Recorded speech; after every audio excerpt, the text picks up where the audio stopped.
大家好, I'm Nathan Rich, aka 火锅大王. It's come to my attention recently that Japanese imperialism has threatened to rear its head again in China.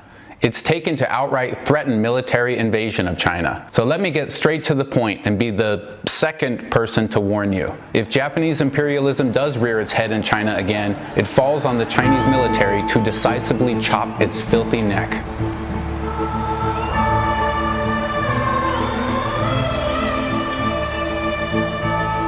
If you're a victim of anti-Chinese propaganda, as I think most of us are at times, you no doubt got your news of these events in a skewed way. The first thing I heard went something like this: China threatens to chop the head off of Japan's prime minister in crazy CCP tweet by CCP bad. And my eyes nearly roll out of their sockets as I once again deal with endless foreign friends being doused in thick, creamy propaganda, the glaze of which is that we're totally not propagandized. How well this machine works. So let's back up and examine how this propaganda works and what should be done. First though, we have to examine the facts on the ground. Taiwan has been part of China for around the same amount of time as many other provinces of China. This is a crude map of the world which shows the countries recognizing Taiwan as independent from China.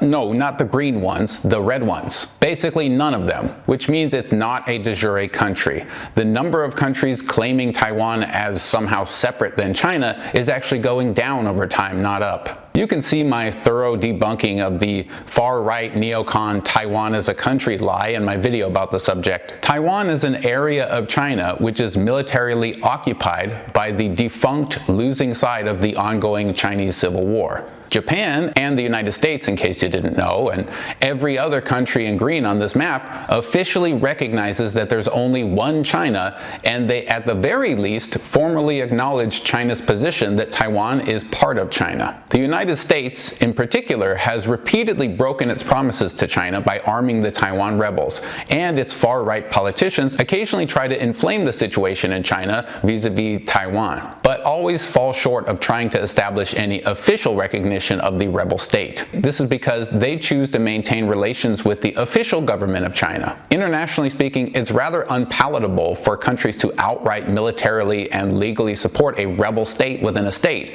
even now. Though the United States has supported countless bloody rebellions in nations all over the world, including in China, it has no real domestic experience of the effects. In the American Civil War, no country came in hot and heavy on behalf of the Confederacy. The country was mostly left to sort out its own domestic issues. The same goes for Japan, actually. It hasn't really experienced a massive military split with one side being heavily armed and militarily supported by a foreign nation, at least not in any modern sense. Anyway, so Taiwan is a special region inside of China. Its people deserve respect and proper treatment and proper legal processes. But make no mistake about it, there are seriously seditious, treasonous elements down there. So this situation is quite messy. But the key point to understand is that no matter what we think about Taiwan, there is no fact-based denial that the entire question of Taiwan is a Chinese internal one. But this isn't actually the first time China has to deal with rogue states within its borders. For those of you blissfully unaware of the history of China, it's actually possible to summarize the entire Chinese domestic struggle with the following clause. China repeatedly deals with internal chaos and strife over and over, made much worse under the Republic of China, and then made much better under the People's Republic of China. That's a somewhat accurate, if skeletal, summary of modern China. But what's more important to know than China has been dealing with this kind of thing for longer than most other countries in the entire world is something about its neighbor, Japan. Ancient Japan and China had various battles and wars on occasion, mostly to do with the land in between them, such as Korea, and various islands and whatnot. But when Japan modernized in the 1800s, a new phase of conflict began. Japan invaded China multiple times, waging internationally acknowledged war twice. While Japan's excuses for doing so varied considerably, one theme prevailed by the early 1900s. China was divided, dealing with more aforementioned internal chaos. Many provinces defected, declared independence, waged war. China was going through the hardest and most destructive time it ever experienced, the reign of the Republic of China. Jiangxi, Jiangsu, Tibet, Anhui, Shanghai, Guangdong, Nanjing, Fujian, Yunnan, Sichuan, Guizhou, Zhejiang, Henan, Hubei, and so on. Every single one of these places and more declared independence from the Republic of China. Why modern anti-China activists never claim that they have some special status outside of China is never explained. Likely because they're too ignorant to even know their own arguments. But I digress. The point is, China was dealing with its own internal struggles. Japan then used this internal strife to justify its invasion of China starting in 1931. Japan swept northern China and other places, burning everything to the ground, raping and murdering, pillaging and plundering. All the while, it pushed the propaganda that China needed saving by the honorable and benevolent Japanese. Japan pushed the message. In the interest of self-protection, Japan had to act. It had to stabilize China because its own internal safety was threatened. And, using the war materials provided by the United States, it continued to genocide and obliterate as much of China as it possibly could, all the while repeating its imperialistic claim to self-defense. But make no mistake about it, and this is something most Chinese people don't know. Japan did not, as is portrayed so many times in documentaries, Japan did not just suddenly attack out of nowhere. It repeatedly issued warnings, justifications, and manifestos. At first, they built up support internationally as much as possible. Then they alternated between issuing demands to China and outright publicly threatening to wage war. Ultimately, full-scale war mobilization began in 1937, again after a very clear final warning.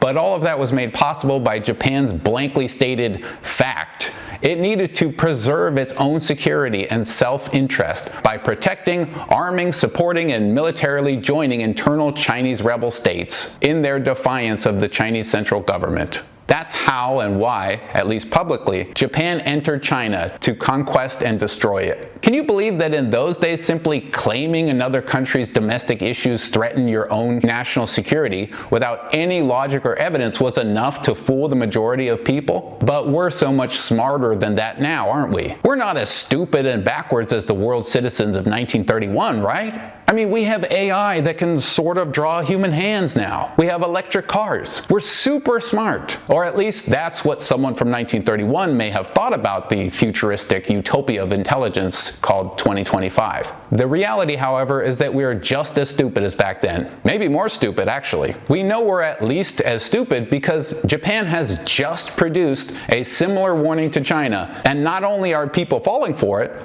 most people probably didn't even notice it. That's because, as I mentioned earlier, Japan threatening to invade China was reported only as an afterthought. The main story, we were told, is that a Chinese diplomat threatened to assassinate Japan's prime minister. Damn you, China. This is the magic of Western propaganda. We take the real story, Japan threatening to invade China, and then we bury it under an inflammatory interpretation of a tweet reacting to that fact. Let's take a look at the most neutral reporting I could find on this from our buddies over at the BBC. Japan's Prime Minister first says if China was to try to take Taiwan by force, that this could constitute something called collective self-defense. That means that Japan would be under threat itself. If battleships and the use of force were involved, this could constitute a situation threatening the survival of Japan, whichever way you slice it. Now, that's really upset China because it's saying that this is our territory anyway, and how can you possibly get involved? Then we have China's Consul General in Osaka saying that if the Japanese Prime Minister was to stick her head into Taiwan, I think I should go and cut it off. It's nasty language like that. PLA, People's Liberation Army, putting out a poster in Japanese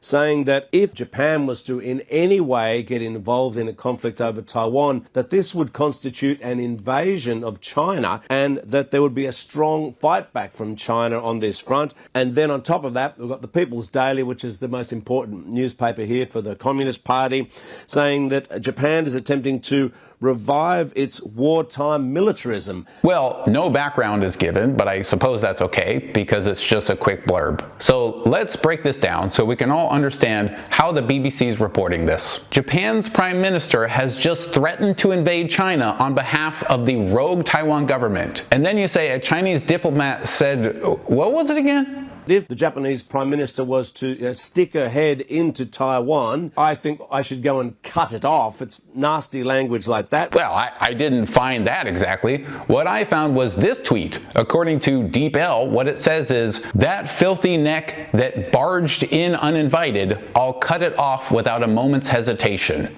Are you ready for this? Keeping in mind this is a response to a report of Japan threatening to invade China, doesn't it seem a little bit more likely he's saying he'll cut the head off of Japanese imperialism? Now, I don't know exactly how accurate the translation is, and I can't be bothered to check because it's actually kind of irrelevant. That's because even if he were directly saying that he would attack the Prime Minister of Japan, he would be saying that in the context that these two countries were at war with each other. So why is this controversial again? I mean, do I really need to pull up a million anti-heads of state propaganda messages and tweets from countries which are at war with each other? But of course, reporting on this tweet served its purpose already. This is how we paint China as the aggressor, even when we're literally talking about a foreign country threatening to invade it. Yikes, BBC. Here, the British state-owned talking head says that was nasty language. Note again, he didn't have anything at all to say about Japan, perpetrator of the widespread mass murder of Chinese off and on for decades, threatening to invade China again under the exact same pretext that it did so before.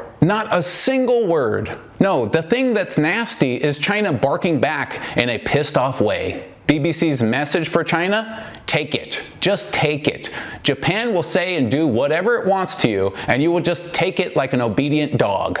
Then he lists out whatever even mildly inflammatory sounding responses he can find, including one claiming Japan is reviving its militarism. And just like this government robot had nothing at all to say about Japan threatening to invade a sovereign nation, he also has nothing at all to add about the claim that Japan is reviving its militarism.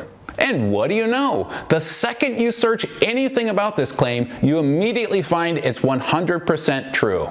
In 2025, Japan suddenly pushed its military budget forward by 2 years, signaling its intention to grow its military rapidly. Or any number of other articles from all over the world clearly spelling out Japan has been slowly reviving its militarism. Not worth mentioning at all, is it, BBC? And that's really the end of the clip. So from that clip, what we're meant to understand is that Japan something about, I don't know, Taiwan or whatever, and stupid bully China did a typical thing using nasty language. They're so uncivilized. So let me be very clear about my position on this. Nearly every day I read about, study, watch videos about, catalog, or timeline out Japan's various egregious and horrendous crimes against China, which were, again, all carried out with the pretext of self-preservation and helping Chinese people against the big bad Chinese government. And let me take this moment to do something I almost never do. I've made it a point of personal pride that though I've lived in Asia since 2012, nearly all of that time in China, I almost never tell Chinese people what to do. I don't make videos telling you what to do. You do you. You and your people are in control of your own destinies. I'm just here as a guest no matter how long I stay. And I'm thankful for that privilege. But today, I'm gonna break from my normal pattern. I'm gonna just outright tell Chinese people what they need to do. And this is, for once, not just my personal opinion. This is objectively a fact. If the Japanese military, for any reason, under any circumstances, enter Chinese territory without the express permission of the central government and begin military actions, I'm telling you right now, cut the filthy head of Japanese imperialism right off. Cut it off swiftly and severely, because if you don't, if you give Japan even 1 millimeter of ground, one territorial concession, one lasting military victory over China, you will quite literally be putting your entire nation in great peril, the greatest peril. If you're a modern Chinese person or a young person, perhaps sick of all this historic anti-Japanese war propaganda, let me be the first to explain something to you. Japanese occupation of Chinese regions were worse than you can imagine. Worse than Chinese documentaries tell you. Worse than most books reveal. Worse than perhaps any occupation in modern history in the entire world.